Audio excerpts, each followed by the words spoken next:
एक गांव में एक आलसी आदमी रहता था। वह कुछ काम धाम नहीं करता था, बस दिन भर निठल्ला बैठकर सोचता रहता था कि किसी तरह कुछ खाने को मिल जाए। एक दिन वह यूं ही घूमते घूमते आम के एक बाग में पहुंच गया। वहां रसीले आमों से लदे कई पेड़ थे। रसीले आम देखकर उसके मुंह में पानी आ गया और आम तोड़ने वह एक पेड़ पर चढ़ गया। लेकिन जैसे ही वह पेड़ पर चढ़ा, बाग का मालिक वहां आ पहुंचा। बाग के मालिक को देखकर आलसी आदमी डर गया और जैसे तैसे पेड़ से उतरकर वहां से भाग खड़ा हुआ। भागते भागते वह गांव के बाहर स्थित जंगल में जा पहुंचा। वह बुरी तरह थक गया था, इसलिए एक पेड़ के नीचे बैठकर सुस्ताने लगा। तभी उसकी नजर एक लोमड़ी पर पड़ी।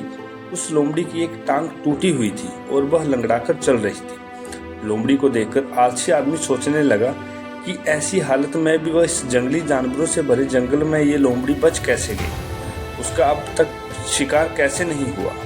जिज्ञासा में वह एक पेड़ पर चढ़ गया और वहां बैठकर देखने लगा कि अब इस लोमड़ी के साथ आगे क्या होगा।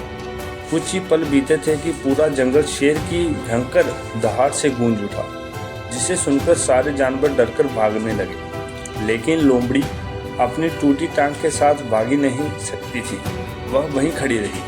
शेर लोमड़ी के पास आने लगा। आलसी आदमी ने सोचा कि वह शेर लोमड़ी को मारकर खा जाएगा। शेर लोमड़ी के पास आया। उसके मुंह में मांस का एक टुकड़ा था।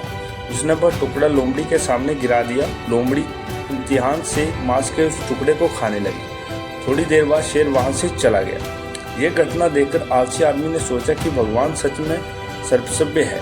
उसने धरती के समस्त प्राणियों के लिए, चाहे वह जानवर हो या इंसान, खाने पीने का प्रबंध कर रखा है। वह अपने घर लौट आया। घर आकर वह 2-3 दिन तक बिस्तर पर लेटकर प्रतीक्षा करने लगा कि जैसे भगवान ने शेर के द्वारा लोमड़ी के लिए भोजन भिजवाया, वैसे ही उसके लिए भी कोई न कोई खाना पीने का सामान ले आएगा। लेकिन ऐसा कुछ नहीं हुआ। भूख से उसकी हालत खराब होने लगी। आखिरकार उसे घर से बाहर निकलकर ही पड़ा।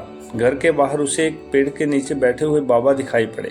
वह बाबा के पास गया और जंगल का सारा वृत्तांत सुनाते हुए बोला, बाबा जी, भगवान मेरे साथ ऐसा क्यों कर रहे हैं? उसके पास जानवरों के लिए भोजन का प्रबंध है, लेकिन इंसानों के लिए नहीं। बाबा जी ने उत्तर दिया, बेटा, ऐसी बात नहीं है। भगवान के पास सारे प्रबंध हैं, दूसरों की तरह तुम्हारे लिए भी। लेकिन बात यह है कि वह तुम्हें लोमड़ी नहीं, शेर बनाना चाहते हैं। इससे हमें सीख मिलती है, हम सबके भीतर क्षमताओं का असीम भंडार है। बस अपनी अज्ञानतावश हम उन्हें पहचान नहीं पाते और स्वयं को कमतर समझकर दूसरों की सहायता की प्रतीक्षा करते हैं। स्वयं की क्षमता को पहचानिए, इससे सक्षम बनिए कि आप दूसरों की सहायता